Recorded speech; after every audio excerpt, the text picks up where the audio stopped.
TDP और JDU के सहयोग से एनडीए की तीसरी बार सरकार बनने के बाद 23 जुलाई को आम बजट पेश होना है। आम बजट से ही पहले चंद्रबाबू नायडू की टीडीपी और नीतीश कुमार की जेडीयू ने एनडीए सरकार से अपने राज्यों के लिए खास डिमांड रख दी है।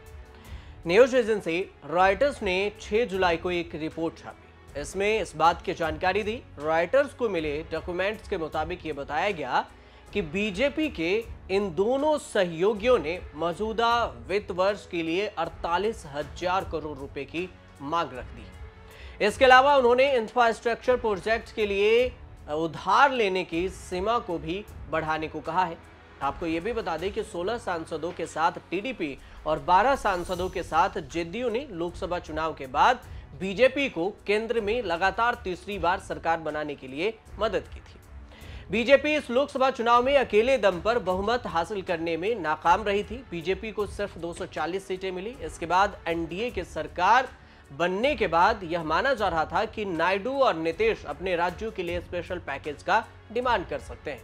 नायडू और नीतीश कुमार दोनों ने ही एनडीए की सरकार बनाने में किंग मेकर की भूमिका निभाई थी।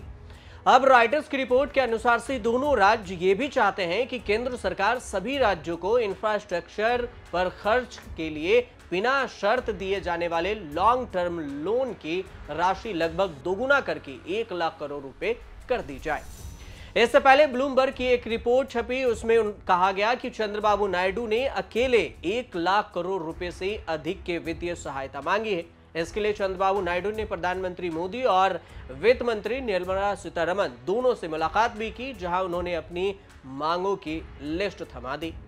माना जा रहा है कि चंद्रबाबू नायडू के हाथ में जो लिफाफा था उसे देखकर ऐसा लग रहा था कि वो राज्य के लिए अपनी मांगों का लिस्ट लेकर पीएम मोदी से मिलने गए थे।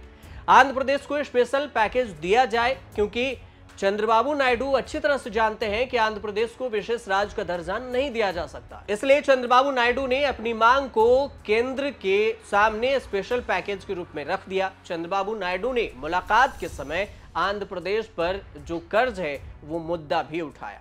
यानी कुल मिलाकर अगर देखा जाए तो मुलाकात के दौरान उनका केंद्र सरकार से राज्य को स्पेशल पैकेज की मांग ही सबसे खास बात रही। नायडू विजयवाड़ा, विशाखापत्तनम और अमरावती में मेट्रो परियोजना, एक लाइट परियोजना और विजयवाड़ा से मुंबई और नई दिल्ली तक वंदे भारत के लिए एक खास धनराशि की डिमांड कर रहे हैं। इसके अतिरिक्त उन्होंने पिछड़े जिलों के लिए अनुदान और रामायपट्टनम बंदरगाह और कडप्पा के लिए एक एकीकृत इस्पात यानी कि लोहे संयंत्र जैसी बुनियादी ढांचा परियोजना के लिए कुछ पैकेज मांग रहे हैं। अब अगर बिहार के नीतीश कुमार की बात करें कि बिहार के नीतीश कुमार की क्या है अपने राज्यों की खास डिमांड। बिहार के सीएम नीतीश कुमार ने 9 नए हवाई अड्डों, 2 बिजली परियोजनाओं, 2 नदी जल कार्यक्रमों और 7 मेडिकल कॉलेज के स्थापना के लिए खास डिमांड के लिए राशि मांग की है। इस परियोजना के लिए धन की जो मांग की है, कितने समय के लिए दी जाए ये फिलहाल तय नहीं है, लेकिन सरकार द्वारा दिए जाने वाले बिना शर्त लंबे समय के लिए ऋण यानी कि उधार को लगभग दोगुना करके 1 लाख करोड़ रुपए मांगने की बात कही जा रही है। दोनों मिलाकर देखा जाए तो दोनों राज्यों ने अपनी अपनी खास डिमांड एनडीए सरकार को रख दी। 1 फरवरी को एनडीए सरकार की 2.0 यानी दूसरा जब अंतरिम बजट पेश किया गया था तो उसमें भी खास प्रस्ताव दिए गए थे। इस प्रस्तुत में बजट में कहा गया था कि सरकार ने पूंजी निवेश के लिए राज्यों को विशेष सहायता योजना के रूप में लगभग 1.3 लाख करोड़ रुपए अलग रखे हैं। इसका आधा हिस्सा कुछ आर्थिक सुधारों के काम के लिए सशर्त दिए जाएंगे, कंडीशन के साथ, लेकिन ऐसा नहीं किया गया। अब अंत में यह भी समझ लीजिए कि नीतीश कुमार और चंद्रबाबू नायडू किंग मेकर की भूमिका में है। ऐसे में इन दोनों पदों के लिए और दोनों पार्टियों के लिए केंद्र में अहमियत ज्यादा है और इसीलिए नीतीश कुमार और नायडू दोनों अपने अपने राज्यों के लिए विशेष राज्य के दर्जा की मांग भी कर रहे हैं। दोनों नेताओं की ये मांग कोई नई नहीं है, कई सालों से इसकी मांग की जा रही है, लेकिन क्या मांग मिल सकता है इसे भी समझ लीजिए। 11 राज्यों को विशेष राज्य का दर्जा दिया गया है और ये राज्य है असम, नागालैंड, हिमाचल प्रदेश, मणिपुर, मेघालय, सिक्किम, त्रिपुरा, अरुणाचल प्रदेश, मिजोरम, उत्तराखंड और तेलंगाना। भारत के सबसे नए राज्य तेलंगाना को यह दर्जा इसलिए दिया गया क्योंकि वो एक अन्य राज्य आंध्र प्रदेश से अलग होकर बना था।